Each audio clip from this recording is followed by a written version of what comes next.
Iz arsalna ilaihim musnaini, ketika kami mengutuskan kepada mereka 2 orang rasul, lalu mereka mendustakannya. Kemudian kami kuatkan kedua rasul itu dengan rasul yang ketiga. Faqalu inna ilaikum mursalun, lalu rasul-rasul itu berkata, sesungguhnya kami ini adalah diutuskan kepada kamu.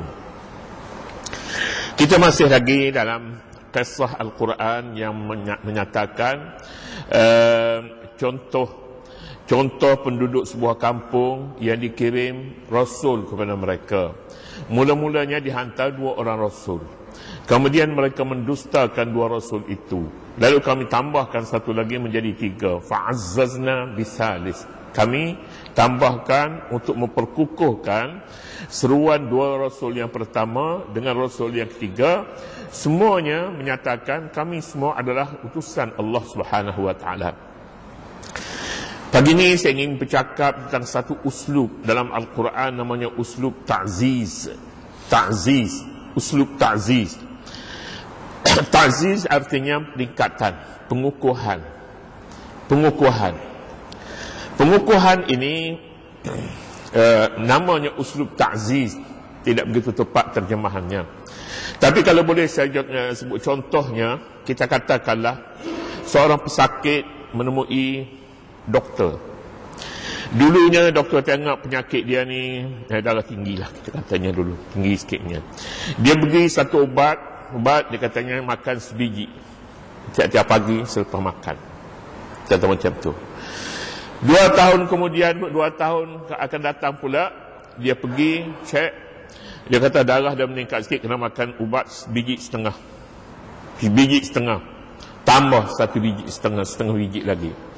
Kemudian sekali pula pergi jumpa doktor katanya pergi makan sebiji setengah dan satu lagi ubat diabetes. Dia meningkat dah tu, meningkat.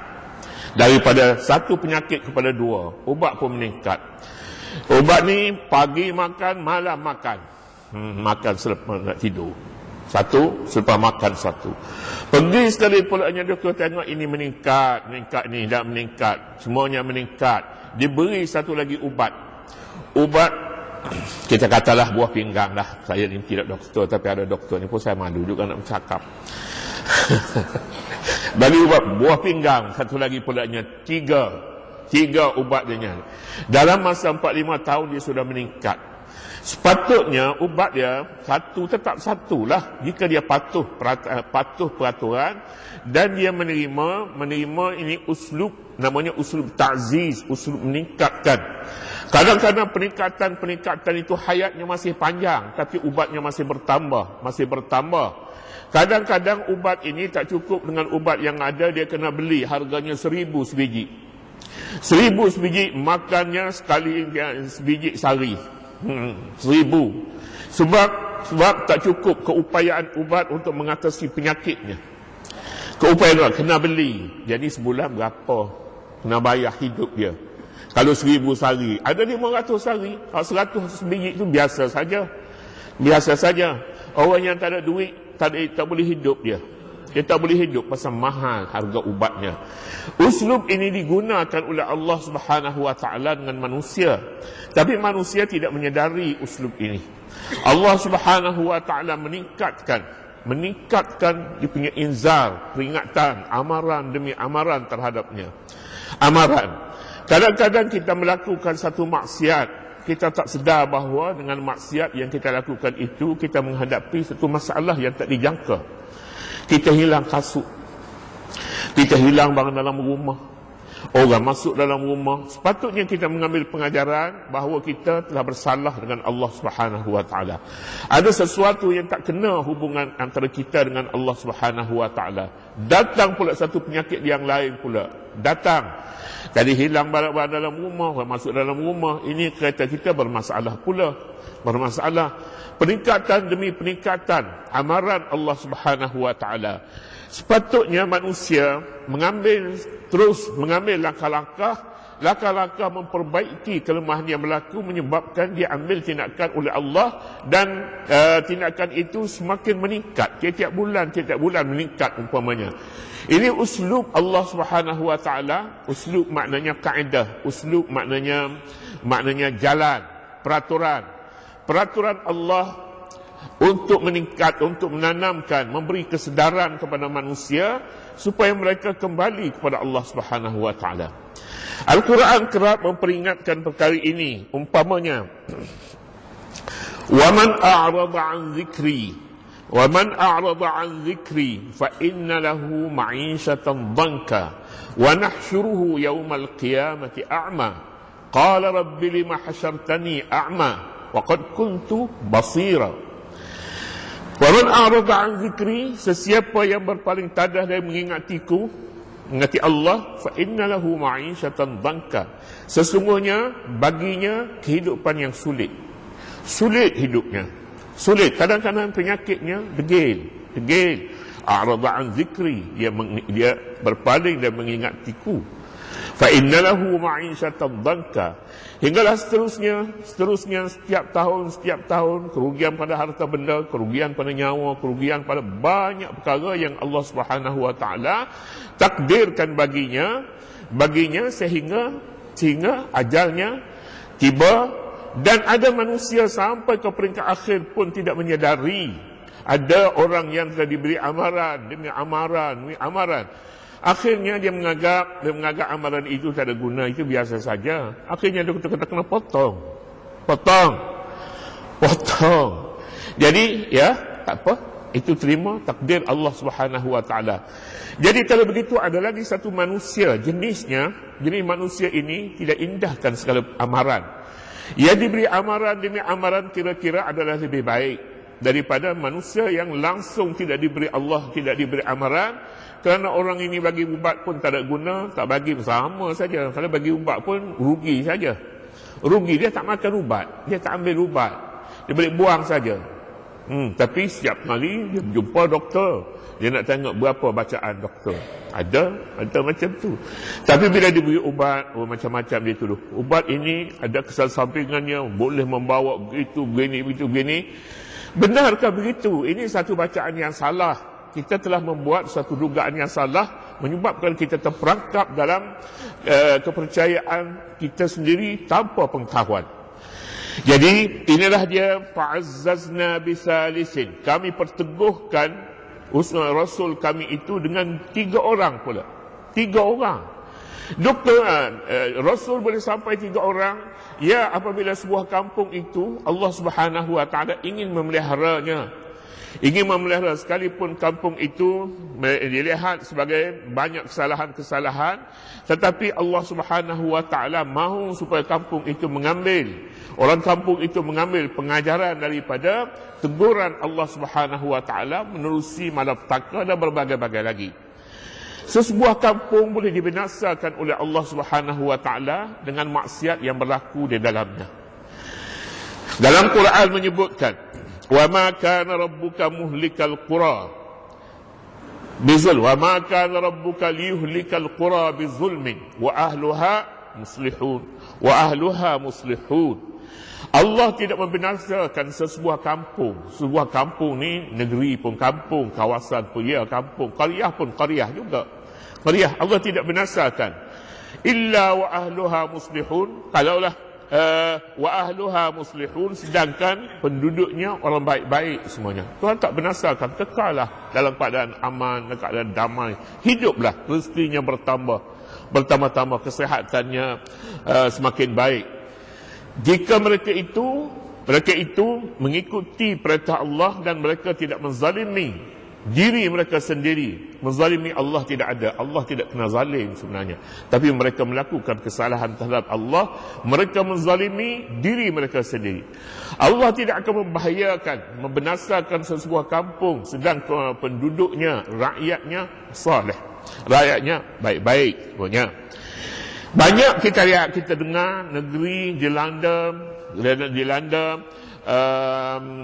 kebinasaan, dilanda malapetaka, berbagai-bagai jenis malapetaka. Antaranya malapetaka penyakit, berbagai-bagai jenis penyakit yang sukar diubati. Ada di antaranya Dosa-dosa zina, dosa-dosa liwat, dosa apa dianya laginya, kita katanya minum arak, laginya ni bahan-bahan yang memabukkan, semuanya ini menempah kebinasaan dalam negara. Kadang-kadangnya orang tu kalau dia mati pun tak apalah, orang tak peduli ke dia. Penagih-penagihnya, minum araknya, pelewat dan sebagainya, orang tak peduli dia, anggap sampah. Tetapi dia menimpa orang lain yang menjadi masalahnya. Orang yang tidak ada kena mengenal dengan penyakit, dia menjadi mangsa. Menjadi mangsa. Ini boleh berlaku sebabnya kita berkongsi banyak dengan mereka. Kita berkongsi sumber-sumber air, kita berkongsi bumi, kita berkongsi banyak, kita berkongsi dengan mereka. Oleh yang demikian, tanggungjawab dalam sebuah masyarakat ialah mengingati orang ini supaya mereka segera kembali kepada Allah Subhanahu wa taala. Kata-kata setengah orang, anda punya kerja, saya punya tanggungjawab. Ini bahasa kufur. Bahasa kufur ni bahasa tak ada agama sebenarnya. Kalaulah masing-masing bertanggungjawab terhadap diri masing-masing dan orang lain tidak boleh membetulkannya, masa kan ada dakwah?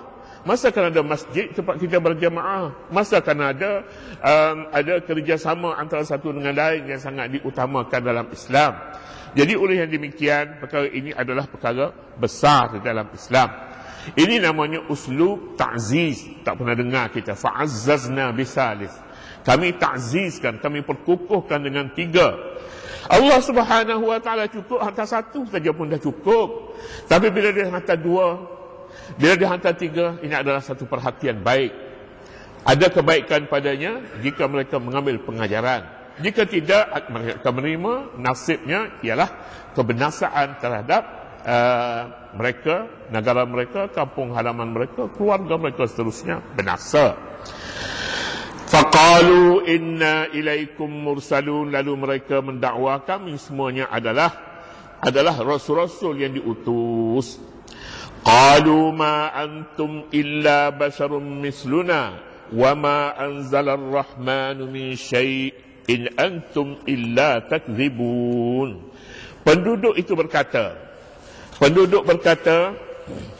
Penduduk menjawab, kamu ini tidak lain hanyalah manusia seperti kami juga. Manusia seperti kami, kata mereka. Menjawab kata mereka kepada rasul-rasul, kamu ini tidak lain hanyalah manusia seperti kami juga. Wa ma anzalar rahmanu, dan Tuhan yang amat pemurah tidak menurunkan sesuatu pun tentang agama yang kamu dakwakan itu. Kamu ini tidak lain hanyalah berdusta.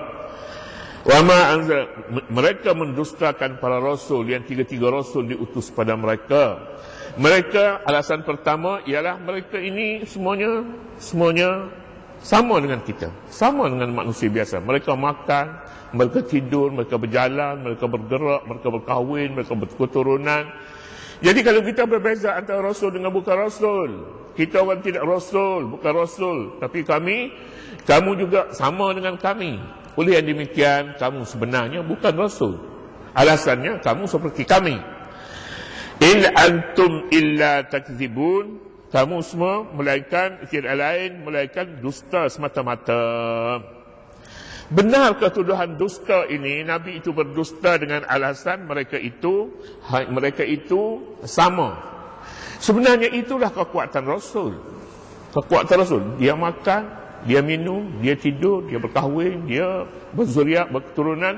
Itu kekuatan seorang Nabi. Seorang tentera tidak dianggap dia berani jika dia tidak takut. Orang yang berpuasa tidak dianggap dia berpuasa jika dia bukan jenis makan. Dia tidak berpuasa. Demikian juga Nabi.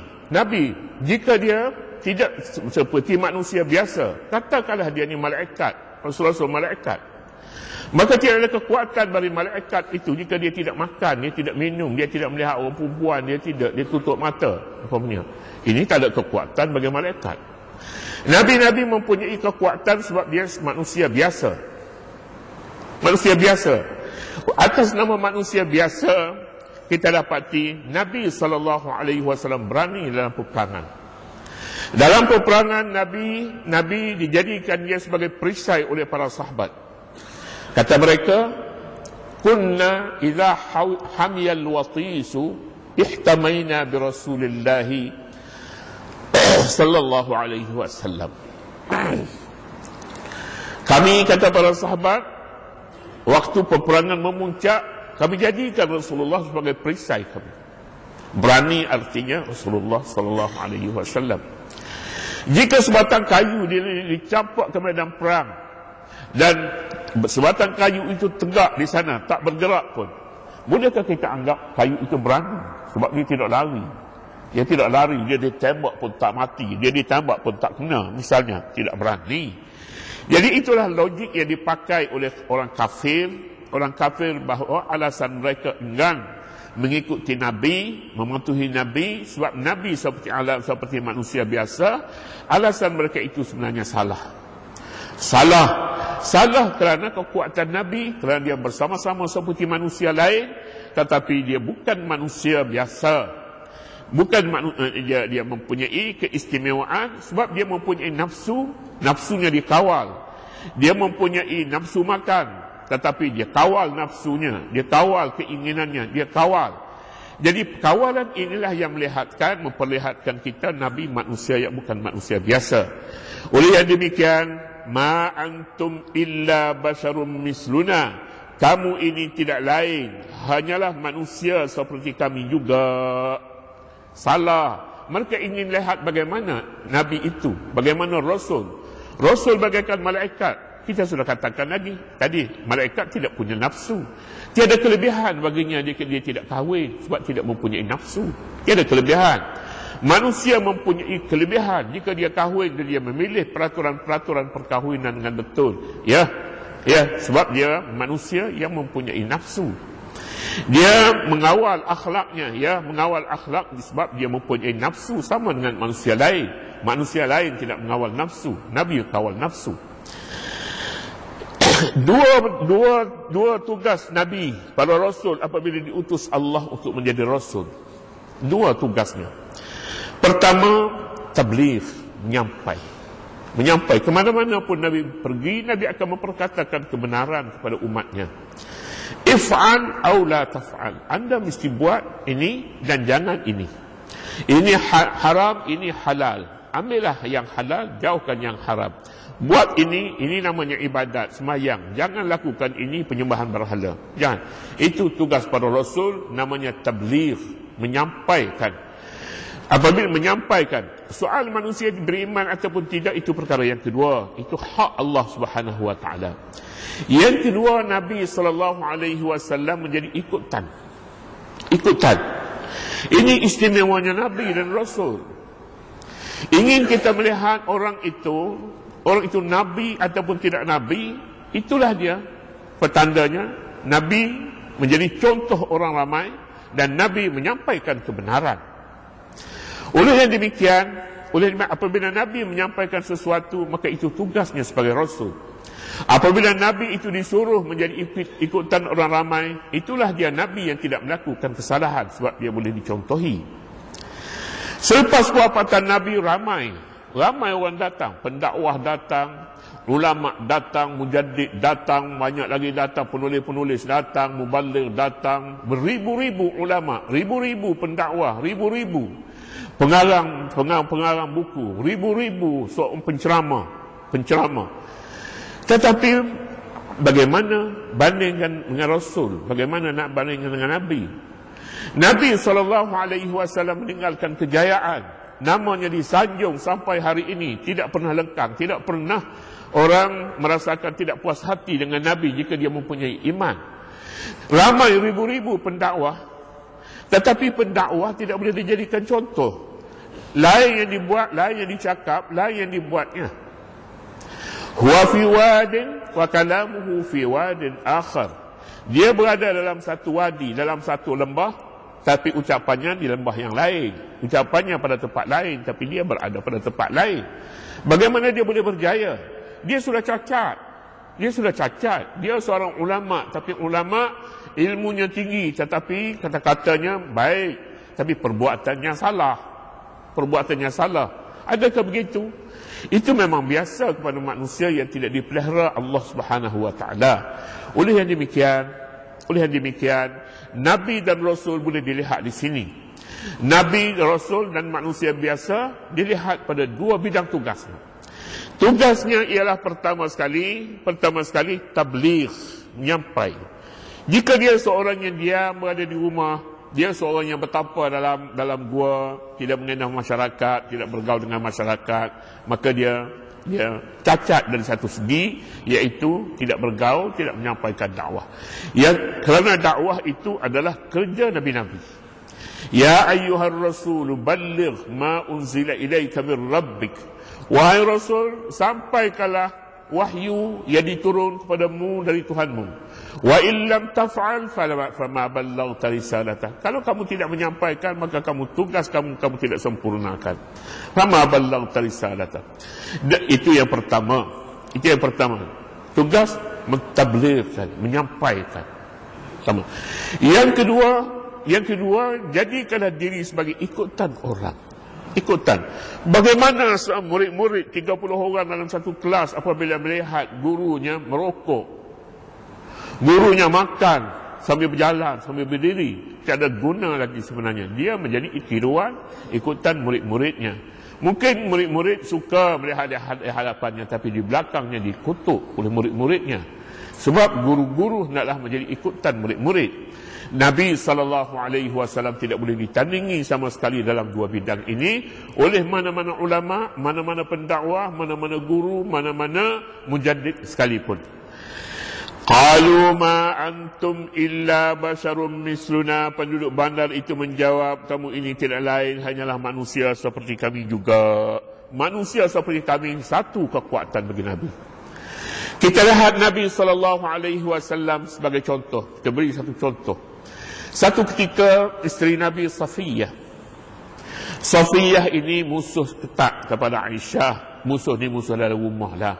Musuh ni kadang-kadang manis. Musuh dalam rumah ni manis, madu nama dia. Kadang-kadangnya sangat-sangat pahit. Sangat-sangat pahit. Satu ketika Safiyah bawa satu makanan pergi kepada Aisyah. Aisyah ambil, dia campak ke bumi, pecah pinggan. Nabi ada dalam rumah. Apa jawab Nabi? Tentulah kalau kita pun rasa marah, tak ada adab kamu ni, terima dulu. Itu orang bawa dengan ikhlas hati. Kamu tahu ke Safiyah itu siapa? Orang bersopan semasa dia jahiliah dulu. Semasa dia Yahudi dulu, dia seorang isteri kepada seorang pegawai tinggi Yahudi. Safiyah, isteri Nabi. Tapi Aisyah radhiyallahu ta'ala anha rasa tidak sabar dengan perbuatan itu. Apa jawab Nabi? Nabi kata, ghadibat ummukum, ibumu marah. Wahai Aisyah, mak kamu marah atas tindakan kamu itu. Itulah saja teguran Nabi SAW kepada Aisyah. Bersopan. Bersama sekalipun kedudukan Aisyah sebenarnya dikira kurang sopan dengan Nabi dan keadaan itu. Tapi Nabi tetap mempertahankan akhlaknya yang boleh dicontohi, iaitu katanya, ibu kamu marah berbuat begitu, wahai Aisyah. Qalu ma antum illa basharun misluna wa ma anzala ar-rahmanu min syai' in antum illa takdzibun. Penduduk bandar itu menjawab, kamu ini tidak lain hanyalah manusia seperti kami juga, dan Tuhan kamu amat pemurah. Siapa kata Tuhan kamu amat pemurah? Orang-orang yang menentang Nabi, mereka sedar Allah sebagai pemurah. Tapi namun begitu mereka tidak boleh mengikut aturan Allah Subhanahu wa taala yang menurunkan para rasul untuk mereka. Anzalar Rahmanu min syai'. Allah bersifat Ar-Rahman, tidak menurunkan sesuatu begitu kepada kamu. Jadi in antum illa takdzibun. Oleh yang demikian kamu adalah orang-orang yang berdusta dengan dakwah kamu. Jadi oleh yang demikian, inilah keputusan yang kami ambil. Kami tidak akan menerima seruan kamu. Kamu adalah seorang pendusta. Dalilnya, kamu manusia biasa. Oleh kerana kamu manusia biasa, wajar kamu menjadi rasul? Tidak wajar sama sekali menjadi rasul. Dipanggil dalam mantiknya muqaddimah sughra dan kubra salah. Cara jalan berfikir salah. Salah mereka katakan setiap orang seperti manusia biasa, dia bukan Nabi. Oleh yang demikian, anda bukan Nabi, bukan Rasul. Sebab manusia biasa. Salah. Salahnya manusia biasa itu satu kekuatan bagi Nabi. Oleh yang demikian, Nabi adalah benar Rasul. Sebab itu kekuatan baginya. Cara hidupnya, tanggungjawabnya membuktikan sebenarnya dia Nabi. Seterusnya ayat menyatakan,